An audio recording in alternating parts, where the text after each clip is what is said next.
तो श्रुति प्रमाण दे रहे थे, तथा च श्रुति ही दुर्बोधत्व आत्मा दर्शयति, आत्मा दुर्बोध है,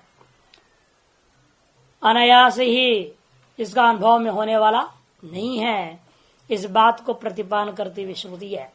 श्रवणायापि बहुवीर्यो न लभ्य शृण्वन्तोऽपि बहवो यम न विद्यो आश्चर्यो अस्य वक्ता कुशलो अस्य लब्धा आश्चर्यो ज्ञाता कुशलानुशिष्ट। कठोपनिषद का मंत्र है, जो बहुतों को श्रवण के लिए भी प्राप्त होने योग्य नहीं है, जिसे बहुत लोग श्रवण करते हुए भी नहीं समझते हैं, उस आत्म तत्व का निरूपण करने वाला भी आश्चर्य रूप ही है, और उसे प्राप्त करने वाला भी निपुण पुरुष शिष्य भी अवश्य ही वह निपुण है और आश्चर्य भी है, कुशला अनुशिष्ट। वह कुशल आचार्य द्वारा उपदेश किया हुआ ज्ञाता वह शिष्य भी कुशल ही होता है। गर्भस्थेव च वामदेव प्रतिपेदे ब्रह्म अभवमिति, कहते हैं ब्रह्म भावम इति वदंती। वामदेव जो है गर्भ में स्थित रहते वक्त ही ब्रह्म भाव को प्राप्त किए थे, अनुभव किए थे, ऐसी भी श्रुति कह रही है। जन्मांतर संचिता साधना जन्मांतर विद्योत्पत्ति दर्शेती, वदंती श्रुति, कहती हुई श्रुति, ये दो है, एक तो कठोपनिषद और एक ये गर्भस्थ वामदेव की कथा। ये दोनों ही बातें जो कहते हैं कि देखो जन्मांतर संचित साधनों से भी जन्मांतर विद्योत्पत्ति को बताया है, इसलिए कोई नियम हम नहीं कर सकते इस जन्म में ही होगा क्या। नियम यही है, असति प्रतिबंधे विद्योत्पत्ति से, साधन संपन्न यदि आप हैं और प्रतिबंध न हो तो तत्काल होगा।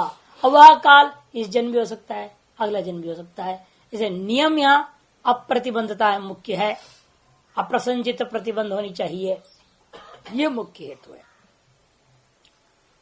नहीं गर्भस्थ से ही अहिकं किंचित साधन संभावित है, और गर्भ में रहते वक्त उसने इस जन्म में कोई साधना किया, ऐसा तो आप अनुमान भी नहीं कर सकते। अतः मानना पड़ेगा गर्भ में स्थित काल में अनुभव उसको अनुभव हो रहा है, इस पूर्व जन्म का ही साधना था, ये मानना पड़ेगा। स्मृतावपि, स्मृति में भी कहा अप्राप्य योग संसिद्धिम काम गतिं कृष्ण गच्छति। गीता में पूछा, जो इस योग मार्ग में चला, ज्ञान मार्ग में, और उसे कुछ मिला नहीं, मर गया, उसका क्या गति होगा। इत्यर्जुन पृष्ठा भगवान वासुदेव, भगवान वासुदेव जवाब में क्या कहते हैं, नहीं कल्याण कृत कश्चित दुर्गतिम तात गच्छति। ऐसा जवाब में कहा, हे ताता, हे प्रिय अर्जुन, कोई भी व्यक्ति जो कल्याण मार्ग में चला हो, कल्याण कृत कर्म ज्ञान आदि का अभ्यास किया हो, वह व्यक्ति दुर्गति को प्राप्त नहीं कर सकता। इत्युक्त्वा पुनः तस्य पुण्यलोक प्राप्तिम साधुकुले संभूतिम च अभिदाय, फिर जो है वह पुण्यलोक को प्राप्त करेगा। और पुण्यलोक क्या है, प्राप्तिम साधुकुले संभूतिम च, अथवा साधुकुल में उसका जन्म का कथन करके अनंतर में क्या कहते हैं, तत्र तम बुद्धि संयोगम लभते पौर्वदेहिकम इत्यादि ना।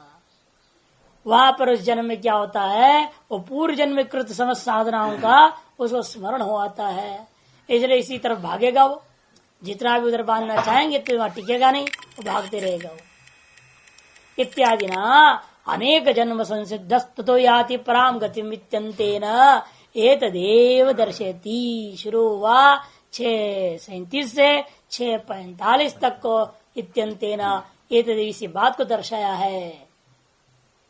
तस्माद ऐहिकम आमुष्मिकम व विद्या जन्म प्रतिबंध क्षयापेक्षया इति स्थितम। इसलिए कब उत्पन्न होगा इसका कोई नियम नहीं है, नियम इतनी है प्रतिबंध का क्षय की अपेक्षा है। प्रतिबंध क्षय सती विद्या उत्पत्ति स्यात्, यह जन्मनि पर जन्मनि वा। अब पूर्व पक्ष कहता है विद्या की उत्पत्ति में से विकल्प है, हाँ अनियम हुआ, एक तरह से नियम नहीं रहा। इस जन्म में भी हो सकता है, आगे में भी हो सकता है, और उससे आगे भी हो सकता है, कभी भी हो सकता है।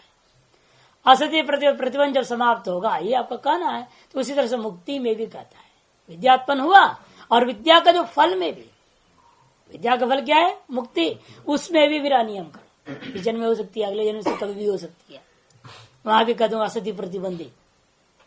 अर्थात विद्योत्पत्ति और फलोत्पत्ति, मुक्ति उत्पत्ति, इन दोनों का बीच में भी वो असत्य प्रतिबंध व्यवधान मान करके कह रहा है, वहां भी प्रतिबंध ना हो तभी तो विद्या जाके मुक्ति को फल उत्पन्न करेगा। भले विद्या उत्पन्न हो जाए, वो भी आपके अंतःकरण में पड़ा रहेगा, विद्या उत्पन्न हुए लेकिन वो फल नहीं दे पाएगा। ये पूर्व पक्ष का आशय से अगला अधिकरण आरंभ होता है। आक्षेप संगत्या विद्या फल मुक्ति उत्पत्तो अपनी अनियम, क्यों? उत्पन्नत्वात् कर्म फलवत्य विद्योत्पत्तिवत करता है। विद्या की उत्पत्ति के समान मुक्ति उत्पत्ति का भी कोई नियम नहीं हो सकता। वहां भी असत्य प्रतिबंध लगा देंगे क्योंकि वो भी उत्पन्न होने वाला वस्तु है, कहता है। पूर्व पक्ष के हिसाब से उत्पन्न होने वाला वस्तु है। जब विद्या उत्पन्न हुआ फिर उस विद्या ने क्या करेगा? मुक्ति को उत्पन्न करेगा।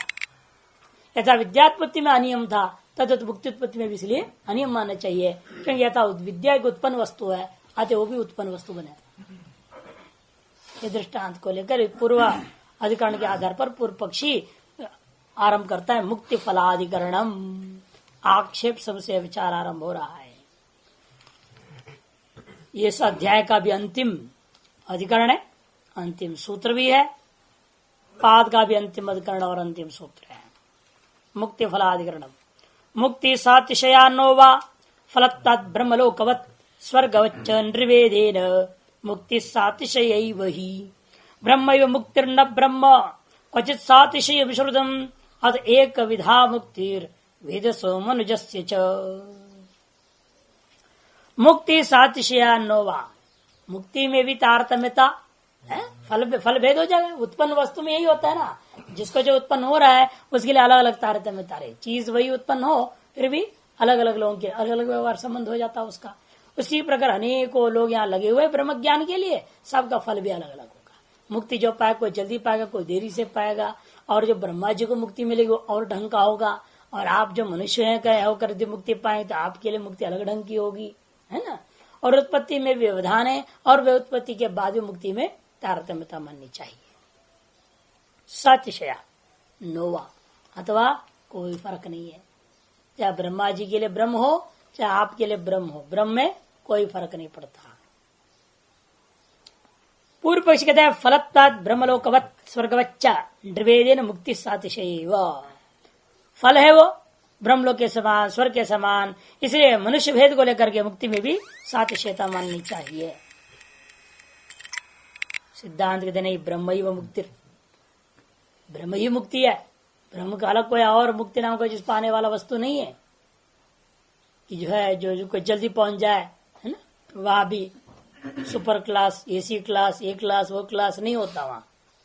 ब्रह्म एक में अद्वितीय है। जब ब्रह्म ही सातिशय नहीं है, ब्रह्म रूपा मुक्ति कहां से सातिशय हो जाएगा?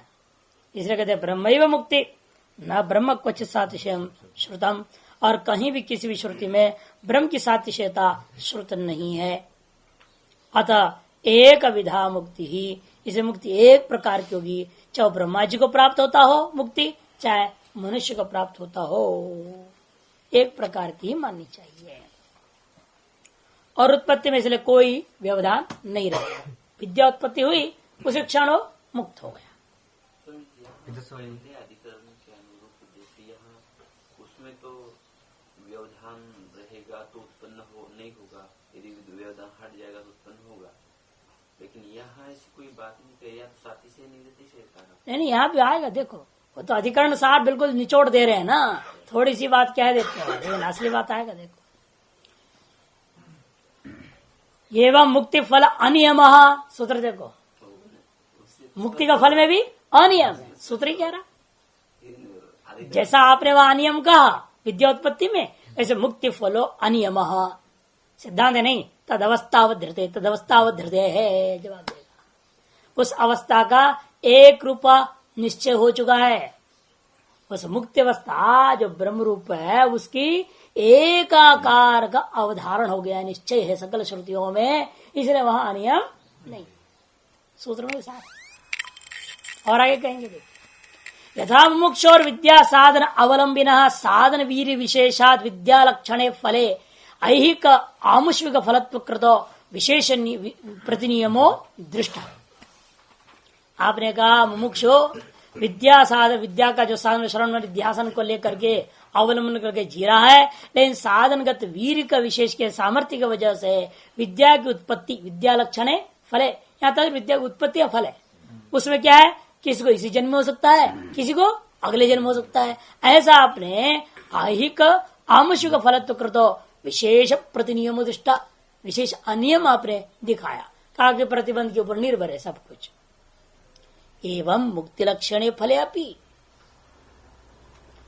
उत्कर्ष अपकर्ष कृतः कश्चित विशेष प्रतिनियम स्यात् इत्याशंका, कि मनुष्य मुख्य विद्या को उत्पन्न कर लिया और ब्रह्मा जी, यहाँ सातिशय तात्पर्य नहीं है, मनुष्य ने के अंदर विद्या की उत्पत्ति हुई और ब्रह्मा जी में विद्या की उत्पत्ति हो रही है, दोनों उत्पत्ति में फर्क माननी चाहिए, अतः फल में भी मुक्ति में भी भेद हो जाएगा। यह सातिशय का इतना ही तात्पर्य, इसलिए कह रहे देखो कि एवं मुक्ति लक्षणे फले अपि उत्कर्ष अपकर्ष कृत, उत्कर्ष कौन है, ब्रह्मा, अपकर्ष कौन है, मनुष्य, उसके कारण से इन उपाधियों में फर्क होने के कारण से ही कश्चित विशेष प्रतिनियम स्यात्, वहां भी कुछ न कुछ अनियमता माननी चाहिए, फर्क तो मानना चाहिए। इत्याशंका एवं मुक्ति फल अनियम इति न खलु मुक्ति फल है कश्चित एवं तो विशेष प्रतिनियम आशंकितव्य। मुक्ति का फल के मामले, मुक्ति रूपी फल के बारे में इस प्रकार के जैसे पूर्व में कहा गया था उस प्रकार का कोई विशेष इस जन्म में होगा कि अगले जन्म में होगा कि कब होएगा, इस प्रकार कोई विशेष प्रतिनियम नहीं किया जा सकता।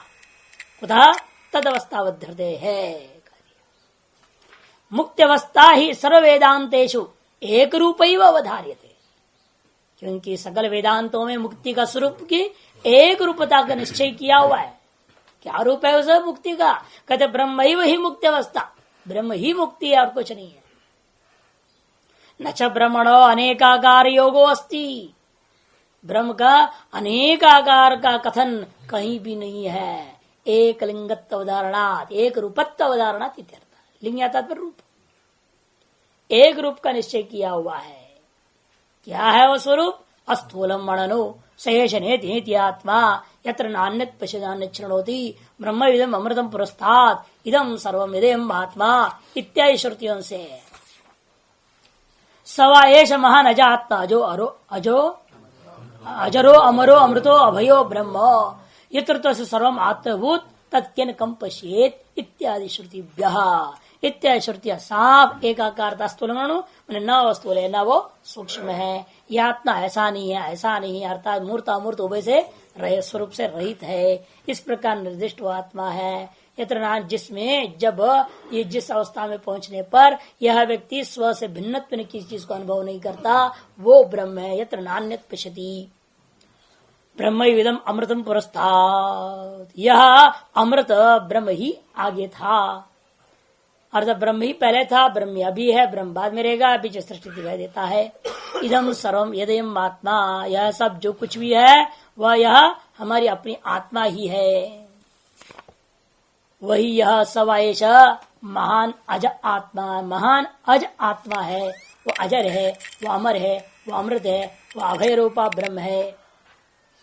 यत्र सर्वम आत्मभूत, और जहाँ पर जिस अवस्था में पहुंचने पर मुक्त अवस्था में सब कुछ आत्मरूप ही हो जाता है, वहां वह व्यक्ति किससे किसे देखेगा बताओ, के न कम पश्येत इत्यादि श्रुतियां।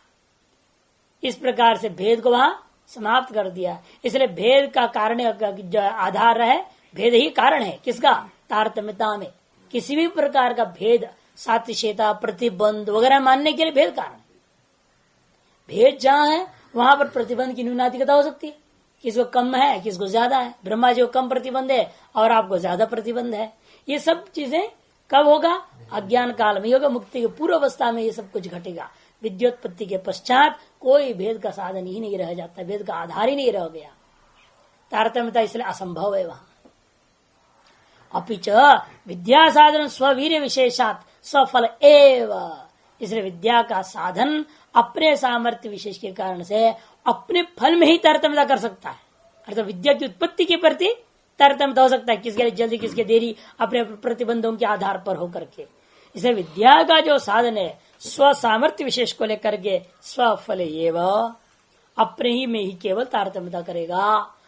विद्यायां कंचित अतिशयम आसंजयेत न विद्या फले मुक्त, साफ कर दिया। देखो इसलिए वह अपनी उत्पत्ति विद्यायामेव, विद्या में विद्या उत्पत्तो एवं कंचित अतिशयम आसंजयेत, कुछ न कुछ अतिशय तारतम्यता, अतिशय तो सगुणता नहीं, विशेषणता नहीं, तारतम्यता। किसको जल्दी और उसे तारतम्यता किस प्रकार की, सुख की तारतम्यता नहीं लेना, समय का, किसके इसी जन्म में होना, किसको बाद में होना, किसको देरी से होना, वो तो तात्पर्य। ये चीज विद्या की उत्पत्ति में भले, विद्या के साधन का सामर्थ्य वैसे भले होता हो, प्रतिबंधों के अधीन होकर के, लेकिन विद्या का फलोत्पत्ति में कभी नहीं हो सकता, मुक्ति में नहीं हो सकता। क्यों? क्योंकि तद्य असाध्यम, कई बार बता चुका हूं, वो ब्रह्म तो साध्य ही नहीं है कहते। साध्य हो तो उसमें सत्यता घुस जाएगा। भाई किसका दिमाग बड़ा तेज खटाखट कर देगा, वो जल्दी पालेगा, और कोई तो दिमाग थोड़ा पैदल है तो थोड़ा देर लगाएगा, है ना। तो वहां तारतम्य हो सकता है, शीघ्रता या जो है इसी जन्म अगला जन्म इत्यादि विचार तब हो सकता है, काल कृतो देश कृतो या अन्य कृत जो तारतम्यता तभी संभव है जहां पर आपको आप ये मानेंगे कि भेद है, अज्ञान है, हाँ तो साध्य है वो।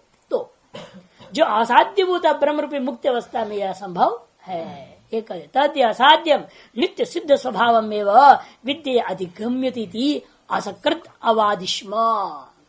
ये जो ब्रह्म है मुक्ति वो असाध्य है, नित्य सिद्ध स्वभाव वाला है, विद्या की तरह से केवल हमें अनुभूति मात्र होती है। इति असकृत अवादिष्म, कई बार इस बात को मैं कह चुका हूं। न च तस्यम अपि उत्कर्ष निकर्षात्मक अतिशय उपपद्यता है, आ गया ना।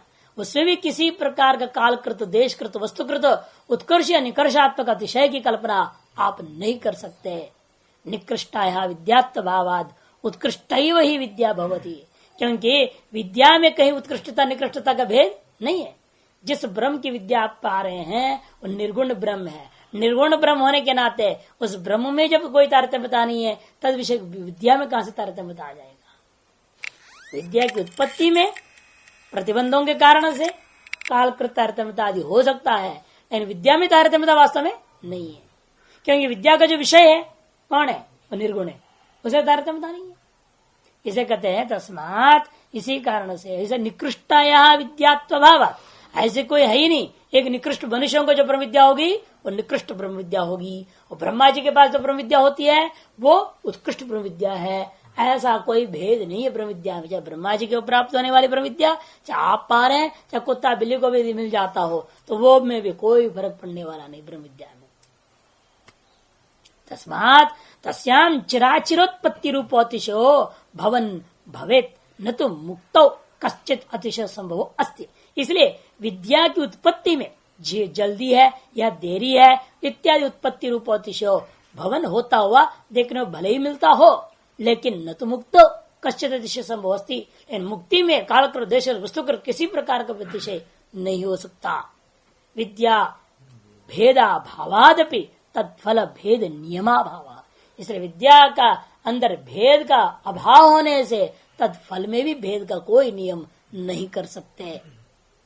कर्म फलवत या व्यतिरिक्त दृष्टांत, एक ही दृष्टांत दो बार देंगे यहाँ भाष्यकार, याद रखना यहाँ व्यतिरिक्त दृष्टांत है। यन्य तन्य में था कर्म फल, कर्म फल में सातिशेता हो सकता है लेकिन विद्या फल में नहीं, इसे व्यतिरिक्त दृष्टांत है कर्म फलवत। आगे 4 पंक्ति बाद अन्वय दृष्टांत भी देंगे कर्म फलवत। एक ही बात कहा जाता है दोनों जगह, लेकिन एक जगह व्यतिरिक्त दृष्टांत से कह रहे हैं जहां भेद है, और अभेद के लिए कोई दृष्टांत और है नहीं ना, इसलिए आपको यही कहना पड़ेगा अन्यम तन्मय में था कर फल भेदा, इसलिए इसको व्यतिरिक्त दृष्टांत समझना। वो भी कैसे द्योतित हो रहा है व्यतिरिक्त दृष्टांत, अपिना द्योतितम, विद्या भेदा भावाद अपी कह रहे हैं ना। हाँ, वो जो अपी के द्वारा क्या बोध हो रहा है, ये व्यतिरिक्त दृष्टांत कर ज्ञापन किया जा रहा है। नहीं मुक्ति साधन भूता है विद्या है कर्मणाम इव भेद वस्तु, आ गया ना। मुक्ति का साधनभूत विद्या के अंदर में कर्मों में जिस प्रकार का भेद है वैसा विद्या में कोई भेद नहीं है। सगुण पर विद्या में तो होता है, वो स्वीकार कर रहे हैं, उसके लिए अन्वय दृष्टांत देखते हो। सगुणा सुचो तु उध्यासो, लेकिन सगुण विद्याओं में तो हम तारतम्यता मानेंगे। ब्रह्म को जब आप सगुण को लेकर के जिस प्रकार गुण लिया आपने, उत्कृष्ट गुणों से करोगे कि मध्यम गुणों से करोगे, निकृष्ट गुणों से करोगे, किन गुणों से कर रहे हो, उसके आधार पर वहां विद्या में तारतम्यता आ जाती है। विद्या में तारतम्यता आ जाने से, भेद आने से फल में भी भेद हो जाएगा। उपासक जो होता है, सगुण ब्रह्म उपासक, वो अलग अलग लोगों को प्राप्त करेगा। जो जैसा ब्रह्म की उपासना किया वैसा उसको लोक होगा, फल मिले। इसे सगुणासु तु विद्यासु मनोमय प्राण शरीर इत्याद्यासु गुण आवापुद्वाप वशात भेद उपपत्तौ सत्याम उपपद्यते यथा सम फल भेद नियम कर्म फलवत। अन्वय दृष्टांत है। यथा कर्म फलम, सीधा कर, नियम तन्यम नहीं, यहाँ यथा बोलना पड़ेगा, अन्वय दृष्टांत है। क्योंकि वहां गुणों का आवाप और उद्वाप कर सकते हो, कुछ कम ले लो, कुछ ज्यादा ले लो, जो जैसा चाहे उतना से गुणों से करेगा। तो 1 से 2 से 4 से 10 से 20 से जितनी गिन सके, अनंत गुण है परमात्मा की। सगुण ब्रह्म में कितने गुण है कोई गिन नहीं सकता। कितना गुण है आज तक कोई गिन नहीं पाया। इसीलिए जितना अधिक से अधिक करोगे उसी हिसाब से उसका फल मिलेगा। जो कितना कम से कम करेगा उसको उसे वैसे फल मिलना है। इसे कहते हैं वहां तो गुणों को आवाप और उद्वाप के कारण से भेद उत्पन्न हो सकता है। अतः उपपदी तथा स्वम फल भेद नियम, जिसने जैसा उपासना करा है जितने गुणों से विशिष्ट करके उसके अनुसार फल भेद का वह नियम हो सकता है। जैसे कर्म फल, जैसे अन्य विभिन्न कर्मों को लेकर के जो जैसा कर्म करेगा उसी कर्म के अनुसार उसको फल मिलता है। तथा च लिंग दर्शनम, इस विषय में हेतु भी दिखाया है श्रुतियों ने। तम यथा यथोपासते तदेव भवती थी, सगुण ब्रह्म विद्या के लिए ये। जो जिसको जैसे जो जिस रूप में उसकी उपासना करता है वह व्यक्ति जरूर वह स्वरूप को ही प्राप्त कर लेता है, ये कह दिया है। नैव निर्गुणायाम विद्यायाम, लेकिन ऐसा नैवम एवं निर्गुणा विद्या न भवती। क्यों? गुणाभाव, और गुण ही नहीं है तो आवाप उद्वाप कैसे कर रहा हो आप? और इस विषय स्मृति भी इसलिए कर रही है, देखो नहीं गतिर अधिकास्ति कस्यचित् सती गुणे प्रवदन्त्यतुल्यताम इति। वास्तव में सब ब्रह्म विद्या, निर्गुण ब्रह्म विद्या में गति में कहीं अधिक या कम बेसी की बात ही नहीं है। गति ही अधिका गतिर नहीं अस्ति कस्यचित्, किसी को भी अधिक या कम ऐसा कर कोई गति में फर्क पड़ेगा नहीं। सती गुणे, हाँ गुणों को लेकर कहोगे बात तब तो अतुल्यता प्रवदंती, तब तो फल में अतुल्यता है, तुल्य नहीं है, ऐसा श्रुतियों ने खूब कहा है। तद अवस्थावधृते है, तद अवस्थावधृते पदाभ्यास अध्याय परिसमाप्ति द्योतयति। ये पदाभ्यास जो हुआ है वो अध्याय की परिसमाप्ति को द्योतन करता है। स्मृति कहाँ का? पता नहीं कहाँ का है। अच्छा, अथ चतुर्थो अध्याय, अथ चतुर्थो अध्याय। अब चौथा अध्याय आरंभ कर रहे हैं। इस चौथे अध्याय में का नाम अपने रखा है चौथे अध्याय का फलाध्याय, इसलिए इसमें फल संबंधी विचार किया जाए। साधनों का विचार लगभग हो चुका है, फिर भी थोड़ा और बाकी है, उसको अभी अनुसरण करेंगे, भाष्यकार भी कहेंगे। कुछ अधिकरणों तक हम साधनों को लेकर के अभी और भी विचार करना बाकी है। क्योंकि कई लोग बोलते हैं एक बार सुन लिया अहम ब्रह्मास्मि, काम खत्म, तुम ब्रह्म हो गए, कुछ करने की जरूरत नहीं। ऐसे बोलने वाले के लिए ये अधिकरण है आवृत्ति अधिकरण। कहते नहीं, आवृत्ति करनी पड़ेगी, याद काल पर्यंत उसका अनुभूति नहीं होती। इससे सब साधन संबंधी विचार भी आने वाला है। हाँ, कितने देर करना चाहिए नहीं करना चाहिए उस पर विचार करना बाकी है, तो वो भी सब विचार आएगा। प्रासंगिक फल संबंधी तत्वों का विचार होगा। उसमें ये पहला पाद में आप जीवन मुक्ति का निरूपण करेंगे। पहला पाद जीवन मुक्ति पाद कहा जाता है। पूर्वोत्तर अध्यायों का विषय हेतु हेतु भाव संगति है कि पूर्वाध्याय साधन संबंधी अध्याय था, अब उत्तराध्याय जो है फल संबंधी अध्याय से हेतु और हेतुमान हो गया ना। हेतु हो गया साधन, और साधन वाला कौन है? साध्य बुद्ध फल। इसके साध्य साधन भाव संबंध होने के नाते यहाँ पर फल फली भाव संबंध को लेकर के विचार किया जा रहा है। हेतु हेतु भाव से दोनों अध्यायों का संगति बैठ रहा है। और फल के प्रसंग से यहाँ पर अर्चिरादि मार्गों का भी विचार किया जाएगा। तो प्रथम पाद में 9 अधिकरण तक 9वें अधिकरण तक समझो, मैंने 8 अधिकरणों में पूर्व के ही लेकर के फल की अर्थापत्ति के आधार गम्य आवृत्ति आदि, फल प्राप्ति में आवृत्ति आदि की अपेक्षा, अभ्यास की अपेक्षा है या नहीं इत्यादि अनेक साधन संबंधी ही विचार का अनुसरण किया जाएगा 8 अधिकरणों तक। उसके बाद 9वें से लेकर आप समाप्ति पर्यंत जीवन मुक्ति का विचार किया जाएगा। दूसरे पाद में जो जीवन मुक्त नहीं हुआ, अभ्यास करते करते करते मर गया और जीवन मुक्त नहीं हो पाया, और उस मरते वक्त किसी कारणवश कोई वासना जग जाए, फल प्राप्ति उसे करना हो लोगों की, तब यह ब्रह्मलोक रूपी जाएगा। मान लो क्रम मुक्ति पाने का अधिकारी हो जाए, सद्यो मुक्ति नहीं हो पाया, जीवन मुक्त नहीं हो पाया, तो क्रम मुक्ति पाना पड़ जाए तो उसको अर्चिरादि मार्ग से जाना पड़ेगा। उत्तरायण मार्ग से ब्रह्मलोक तक जाएगा ना, इसलिए उस मार्ग का चिंतन होता है। दूसरे पाद में अर्चिरादि, उत्क्रांति का नहीं, उत्क्रांति का दूसरे में, तीसरे में अर्चिरादि मार्ग का, और उस मार्ग के निर्णय और मार्ग विद्यमान लोकों का भी निर्णय, क्या क्रम है लोकों का, कि कहीं कुछ पाठ कहीं कुछ पाठ है मंत्रों में, उन सबका पर समन्वय करना पड़ता है। जैसे देखा आपने कहीं तो तेजो सृजित बोल दिया, कहीं लोकान्नो सृजा बोल दिया, है कि नहीं, कहीं कुछ था, उनको आपने समन्वय जैसे किया। सर लोकों के बारे में भी समन्वय करना है, क्रम निश्चय करना है। वो क्रम निश्चय जो होता है वो तृतीय पाद में, और अंत में चौथे पाद में ज्ञान और उपासना दोनों के फल का निर्णय कर देंगे। क्या फर्क है उपासना का फल और ज्ञान का फल में, इस बात को सुदृढ़ निश्चय पूर्वक चौथे पाद के साथ साथ ब्रह्म सूत्र को समाप्त करेंगे। अब इस चौथे अध्याय का पहला अधिकरण, पहले पाद का पहला अधिकरण आ रहा है आवृत्ति अधिकरणम। आवृत्ति अधिकरण ठीक है, मुक्ति रूपी फल में कोई तारतम्यता, कालकृत, वस्तुकृत, देशकृत आदि भेद आदि नहीं हो सकता, ये आपने कहा, ठीक है। लेकिन विद्या उत्पत्ति में आपने कहा था अनियम है, क्यों?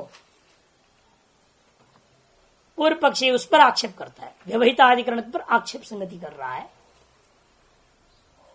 व्यवहित अनंतर व्यवहित अधिकरण में विचार करता है, भाई आपने जहां वह अप्रतिनियम है, क्योंकि वह कोई निश्चय नहीं कर सकते हम, अब मिले तब मिले, कब होएगा उत्पन्न, क्यों ऐसे? सुनते ही बराबर हो जाना चाहिए, सुना हुआ बात खत्म। तो एक ही क्षण में हो जाता है, आप अनियम क्यों कह रहे? ये नियम बोलो, श्रवणानंतरम एव मुक्ति ही, ऐसा नियम होना चाहिए। ये यह लोक एव, इसका अर्थ होता है अहिक एव, इसी शरीर में यहां रहते हुए जिस समय सुन लेता उसी समय हो जाता है, ऐसा मानना चाहिए। तो सिद्धांत कहते नहीं, आवृत्ति की अपेक्षा है। क्यों? असकृत उपदेशात। इस अधिकरण का अधिकरण सार देखिए, आक्षेप से अधिकरण आरंभ हो रहा है।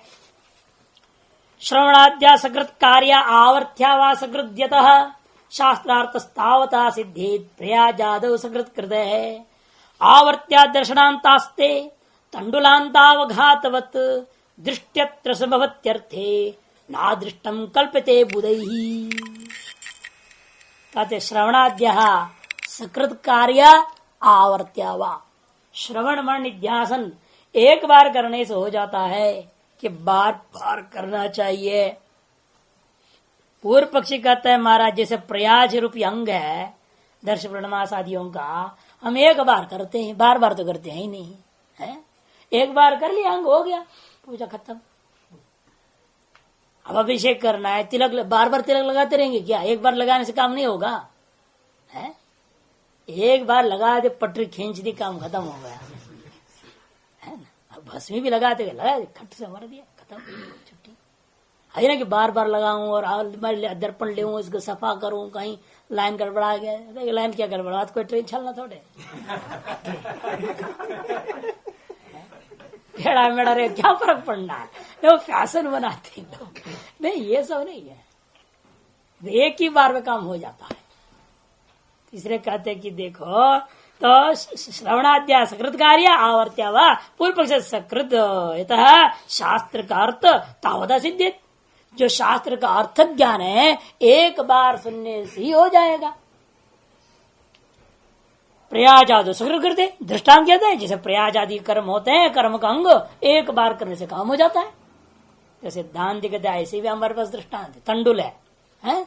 आप व्रीहि से कूट काट के तंडुल निकालते हो ना पूर्वराज के लिए, एक बार कूट देने से हो जाता है क्या? बार बार कूटना पड़ता है ना। वो लोग खल पे मोसल को बार बार ठोकते हैं, धीरे धीरे छिलका उतरता है उसका। तो उसी प्रकार यहां पर भी आपका मल जो है धीरे धीरे उतरेगा। अंतःकरण का मल जो है एक बार सुनने से खटाक से उतरेगा नहीं, बहुत समय लगेगा। इसे कहते आवर्त्या दर्शनांता। जब तक अनुभूति नहीं होती, दर्शन नहीं होता, तब तक करना ही पड़ेगा। दृष्टांत क्या है? तंडुलांतावघातवत। तंडुल के निष्पादन पर्यंत जैसे अवघात किया करते हो उसी प्रकार से। क्यों कहते? जैसा वहां पर क्या है, आपने जो दृष्टांत दिया है प्रयाज, वो अदृष्ट का है कि प्रयाज आपने किया, वो एक बार करने से काम चल गया। क्यों? अपूर्व उत्पन्न करके छूट गया। लेकिन उस प्रकार दृष्टांत में विषमता है। अब ब्रह्म विद्या दृष्टफल है, तुरंत मोक्ष देने वाला, जीवन मुक्त कर देने वाला है, तत्काल सच्चिदानंद स्वरूप का आनंद प्राप्त करने वाला है। इसलिए ये जो दृष्टफल वाला मामला है, इसे तंडुल हमारा दृष्टांत बनता है। वहां भी दृष्टफल है, दृष्टफल के लिए क्या करना पड़ा? असकृत करनी पड़ी। सर यहां भी दृष्टफल होने के नाते यावत पर्यंत दृष्टफल प्राप्ति नहीं होती तावत पर्यंत आपको आवर्ती करनी ही पड़ेगी। एक ही बार भी हो सकते हैं है? एक ही बार भी हो सकते हैं, दसमों से ऐसा। एक बार में हो नहीं सकता। तंडुल को एक बार करके दिखाओ ना। दसमों से ऐसा, है? दसमों से ऐसा। दसवें तो उसमें एक बार में नहीं होता, वो पहले बहुत भ्रांति चक्कर काट चुका है, उसके बाद में उसने समझाया है, नहीं तो नहीं समझ में आता। वो भी दसवें का दृष्टांत दिया जाता है केवल सब जीवन मुक्ति के लिए, और कोई नहीं। विद्या ज्ञान होते ही बराबर शोक मोह नष्ट होता है। ज्ञान का उत्पत्ति, अनुभूति और शोक मोह का निवृत्ति में कोई कालकृत व्यवधान नहीं है। उतने मात्र के लिए दृष्टांत है, यानी क्या ब्रह्मानुभूति के लिए दृष्टांत नहीं है वो। दृष्टि अर्थे संभवती अर्थे ना दृष्टम कल्पते बुधई। इसे दृष्ट पदार्थों के जहां पर संभावना बनती है वहां जबरदस्ती अदृष्ट की कल्पना करना विद्वानों के लिए शोभायमान नहीं हो सकता। आवृत्तिकरणम तृतीय अध्याय, पहले भाष्यकार पूर्वोत्तर अध्यायों का सार लेकर के संबंध जोड़ रहे हैं। तृतीय अध्याय में परासु विद्यासु साधनाश्रय विचार पायेण अत्यगात। तृतीय अध्याय में पर ब्रह्म और अपर ब्रह्म, पर विद्या अपर विद्या माने निर्गुण ब्रह्म विद्या और सगुण ब्रह्म विद्या संबंधी साधन आश्रित जितनी विचार है लगभग, इसे कहते प्रायण कह दिया, पूरा गया नहीं अभी बाकी है ना। इसे प्रायण अत्यगात, जो मुख्य चर्चा है साधन संबंधी वो तो लगभग पूरा हो गया। अतः यह चतुर्थ है फलाश्रय विचार आगमिष्यति। और अब इस चौथे अध्याय में उन साधनों से प्राप्त होने वाला फल संबंधी विचार आरंभ कर रहे हैं। चाहे सगुण ब्रह्म विद्या का फल हो चाहे निर्गुण ब्रह्म विद्या, ये केवल निर्गुण ब्रह्म विद्या का फल की चर्चा होगी ऐसा नहीं, सगुण ब्रह्म विद्या का भी फल की, जैसे अर्चिर मार्ग जो है, दक्षिणायन मार्ग, उत्तरायण मार्ग, मध्य मार्ग, सबका चर्चा होगा यहाँ। इसे कहते हैं चतुर्थ इस अध्याय में फलाश्रय। कौन से फल? चाहे सगुण ब्रह्म विद्या का फल हो चाहे निर्गुण ब्रह्म विद्या का फल हो, तद आश्रित करके विचार आरंभ होने जा रहा है। प्रसंगागतम चन्यद्यपि किंचित चिंतयिष्यते, आ गया ना। प्रसंगवशात अन्य भी तत्त संबंधी जो फल प्राप्ति के संबंधी जो जो विचार बाकी हैं उनको भी यहां कर लिया जाएगा। प्रथमे तावत कतिभिश्चिद अधिकरण ही साधन आश्रय विचार शेषम एवं अनुसराम, आ गया ना। सबसे पहले हम यहाँ क्या करने जा रहे हैं? कुछ अधिकरणों तक, अर्थात 8 अधिकरणों तक, कतिभिश्चित अधिकरण ही साधन आश्रित विचार को ही विचार शेषम एवं अनुसराम, विचार शेष जो बचा है उसी को हम अनुसरण करके आगे बढ़ा रहे हैं। क्या विचार बाकी था जिसके लिए 8 अधिकरण आरंभ करने जा रहे हैं, उन्हीं विचारों को एक एक करके उठा के दिखाते। देखिए सबसे पहला है आवृत्ति की आवश्यकता है या नहीं है। आत्मवार्य दृष्टि श्रुत मंत्र निध्यासितव्य तमेव धीरो विद्याय प्रज्ञां कुर्वीत स्व अन्वेष्टव्य जिज्ञासितव्य। इत्यमैवादि श्रवणेशो संशय इत्यादि श्रुति श्रवण में हमें संशय होता है। उन्होंने कहा आत्मवर द्रष्टव्य, आत्मा जो है द्रष्टव्य है, अनुभव करने का विषय है, और उसका इसलिए वह तदर्थ श्रवण करना चाहिए, मनन करना चाहिए और निध्यासन करना चाहिए। तमेव धीरो विज्ञाय, और उस आत्मा को यह धीर पुरुष जानने के पश्चात प्रज्ञां कुर्वीत, उसका साक्षात्कार के लिए शब्दमादि का निरंतर अभ्यास करना चाहिए। ये बृहदारण्यक है। स्वन्वेष्टव्य सविजिज्ञासितव्य, उसका अन्वेषण करना चाहिए, उस ब्रह्म का विशेष रूप में जिज्ञासा करनी चाहिए। इत्यादि इत्यादियों में जब ब्रह्म चिंतन का निर्गुण ब्रह्म विद्याओं के बारे में जहां चर्चा हुई है, वहां हमें संशय हो रहा है कि हम सकृत प्रत्यय कर्तव्य आवस्विद आवृत्ति, या एक बार ही प्रत्यय करनी चाहिए या आवृत्ति करना चाहिए। किंतु प्राप्तम, कथिया क्या पूर्व पक्ष प्राप्त हुआ? तो पूर्व पक्षी कहता है महाराज सकृत प्रत्यय स्यात् प्रयाजादिवत, सकृत प्रत्यय एक बार ही ज्ञान करना चाहिए, एक बार पढ़ लो, सुन लो, समझ लो, बात खत्म हो जाएगी। जैसे प्रयाज आदि होते हैं, एक बार करने से अपूर्व उत्पन्न कर डालते हैं। तावता शास्त्र से कृतार्थत्वात्, उतने से शास्त्र भी कृतार्थ हो गया। अर्थ ज्ञान कराना ही शास्त्र का मुख्य प्रयोजन था, वो अर्थ ज्ञान आपको हो गया तो शास्त्र भी कृतार्थ हो गया, आप भी कृतार्थ हो गए, काम खत्म हो गया। कहते नहीं शास्त्र बोले कृतार्थ हो गया, आप तो कृतार्थ हुए नहीं है। अश्रूयमाणायाम ही आवृत्त क्रियमाणायाम अशास्त्र कृत, क्योंकि कहीं भी नहीं कहा कोई भी श्रुति में बार बार करो, आवृत्ति करो, ऐसा कहीं विधि है क्या? है आवृत्त श्रूयमाणायाम ही आवृत्त, क्यों आवृत्ति का विधि कहीं भी श्रवण में नहीं आ रहा है, इसीलिए फिर भी आप यदि आवृत्ति करोगे तो शास्त्र विरुद्ध आप कर रहे हैं, इसलिए आप उल्टा पाप लगेगा, प्रतिवाय हो जाए।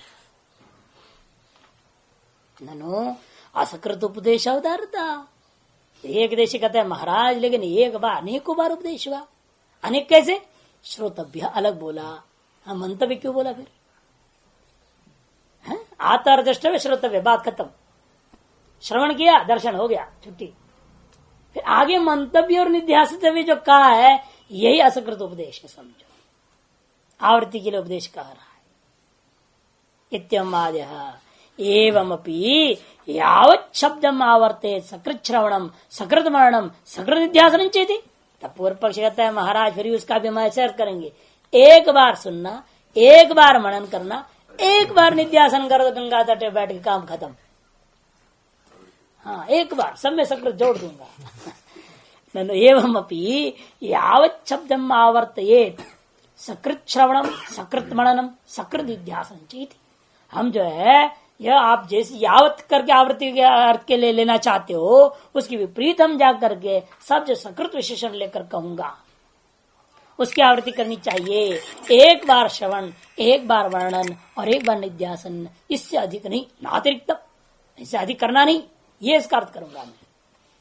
सकृत उपदेशेषु तो वेदोपवेद उपासित्यम आदिशो अनावृत्ति ही, जैसे सकृत उपदिष्ट है वहां पर भी वेद एक वचन बोल दिया ना वहां पर, है दिर्वेद ऐसा नहीं बोला ना, कहीं कृतशिष्ट प्रत्यान प्रयोग होना चाहिए था, है ना। कृतशिष्ट प्रत्यय होता ही क्रिया का अव्यावृत्ति गणना करने के लिए, संख्यावाचक शब्दों से क्रिया की जो आवृत्ति करने के लिए कृतशिष्ट इत्यादि प्रत्यय होते हैं अलग अलग संख्यावाचक शब्दों से।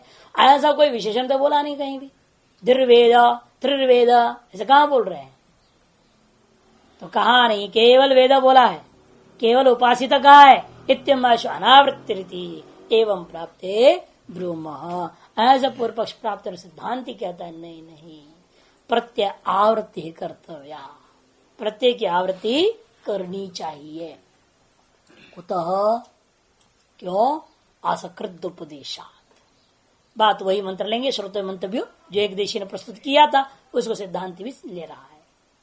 इत्यवं जातीय को ही असकृत उपदेश प्रत्यावृत्ति सूचयति, असकृत उपदेश ही प्रत्यय का आवृत्ति का जो है सूचित करता है।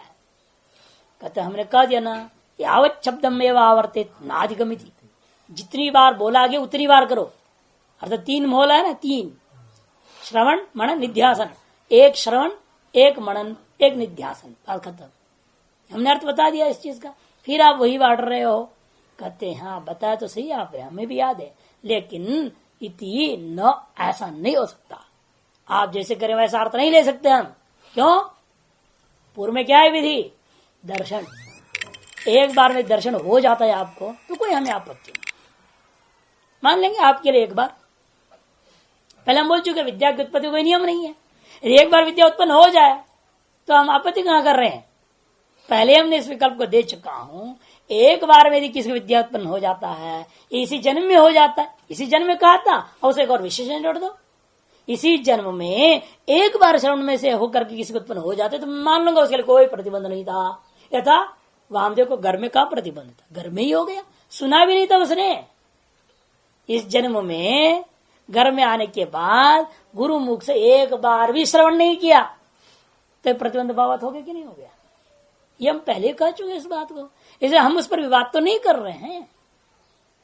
यदि कोई ऐसा हो महान जिसका कोई प्रतिबंध ही नहीं है, उसको घर में भी हो सकता है, तो हम क्यों ना कहेंगे एक बार सुने तो भी हो जाएगा उसके लिए। ऐसे भी होंगे जिसको बिना सुने ही पूर्व जन्मों के कारण से घर में हो सकता है, ये हमारा सिद्धांत जब है तो हम एक जरूर स्वीकार करेंगे जिसका बहुत ही न्यूनतम प्रतिबंध थे, जिसका एक बार श्रवण करने से मिट गया, अतः एक ही बार से उसका काम हो गया, इसका हम कोई विरोध नहीं करते हैं। लेकिन ये भी हम नहीं कहेंगे एक बार में ही सबको होता है, नहीं। अधिकतर लोगों के लिए आवृत्ति की अपेक्षा है कि लक्ष्य क्या है, विधि क्या कहती है? द्रष्टव्य। यावत दर्शन नहीं होता तावत काल पर्यंत आवृत्ति की अपेक्षा ये अर्थ करेंगे। जब तक दर्शन नहीं हुआ, जब तक जीव ब्रह्मैक्यत्वानुभूति नहीं हुई, तब तक आपको आवृत्ति करना, ये इसका अर्थ होगा। और तब तक का तात्पर्य यही होगा, चाहे एक बार भी हो सकती है, अनेक बार भी हो सकता है, एक कोई निश्चय नहीं हो सकता। इसे कहते हैं दर्शन पर्यवसानानि ही श्रवणादि ने आवर्त्यमानानि दृष्टार्थानि भवन्ति, कि दर्शन पर्यंत श्रवणादियों का आवृत्ति करनी चाहिए, क्योंकि यह विधि ही दृष्ट फल वाला है।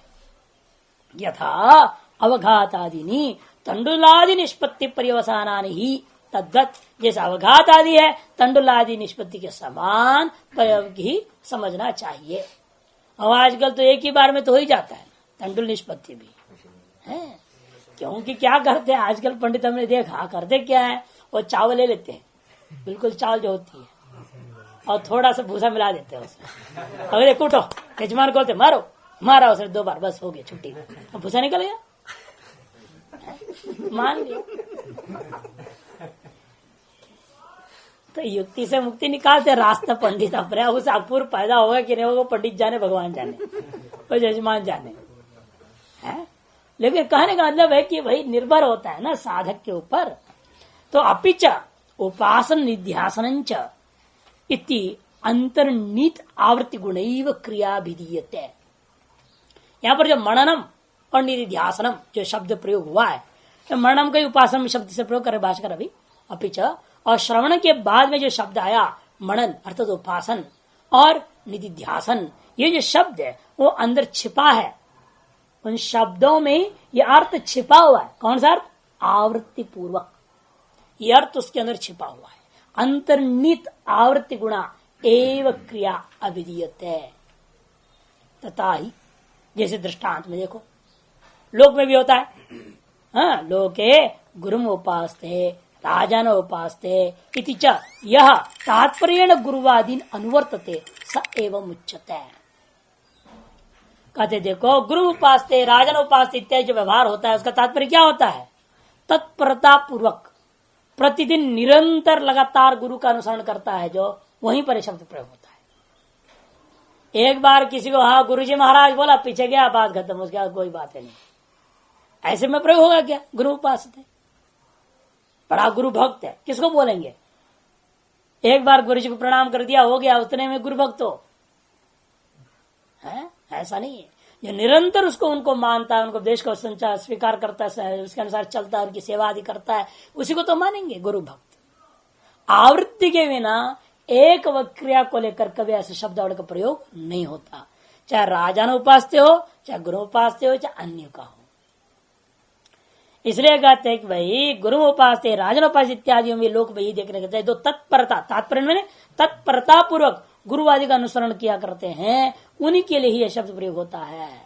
तथा ध्यायती प्रोषित नाता पतिमिति, या ऐसा व्यवहार हो गया। मान लो कोई कहता है अरे पति का ध्यान कर रही है, बाहर गया हुआ प्रोषित नाथा, प्रोषित है नाथ मैंने स्वामी पति जिसका, ऐसी जो स्त्री को कहते हैं प्रोषित नाथा, वह स्त्री जो है पतिम ध्यायती, पति का ध्यान कर रही है, एक बार कर रही है, ऐसा करोगे यहाँ पे है नहीं। वहां अर्थ यही होता है या निरंतर स्मरणा पतिम प्रति सा उत्कंठा सैवम अभिधीयते, जो निरंतर स्मरण है उस पति के प्रति जो उत्कंठा है उस स्त्री के अंदर, उसी को यहाँ पर प्रोषित नाता अध्यात्म शब्दों से कहा जा रहा है। उसी प्रकार समझना वर्तमान स्थल में भी विद्या उपास्योश्च वेदांतेषु अव्यतिरेकेण प्रयोगो दृश्यते। इसी और विद्या, अविद्या और उपासना, यह भी हमारे इस वेदांत शास्त्रों में अव्यतिरेकेण प्रयोग दृश्यते, अव्यभिचारी रूपेण प्रयोग होता हुआ देखने को मिलता है। क्वचिद विधिना उपक्रम्य उपासिना उपसंहरति, इसे जब कहीं कहीं पर विद्य से शुरू किया, विधि धातु से, और समापन किया उप से प्रयोग, आस धातु से प्रयोग कर दिया। क्यों? यथा यस्तद्वेद यत् सवेद समय तदुक्तः इत्यत्र अनुम एताम भगवो देवताम शाधी याम देवताम उपास्य इति। चार एक चार में से बोला, फिर चार दो दो में दूसरा कर दिया। वहां वेद से शुरू किया है प्रकरण को, समाप्त किया उपास्य से। क्वचिच्च उपासिना उपक्रम्य विधि न उपसंहरति, कहीं कभी उपास का प्रयोग किया और समापन किया विधि से। मनोभ्रमित उपासित इत्यत्र भात कीर्त्या यशसा ब्रह्म वर्चसेन य एवं वेद, देखो इति तस्मात् सकृत उपदेशेषु अपि आवृत्ति सिद्धि। इसलिए उपदेश चाहे सकृत हो चाहे असकृत हो, लेकिन आवृत्ति तो करनी ही पड़ेगी। असकृत उपदेश तो आवृत्ति सूचका, इसे क्वचित जहाँ असकृत उपदेश हुआ भी है उसको ये समझना वो आवृत्ति का सूचक है।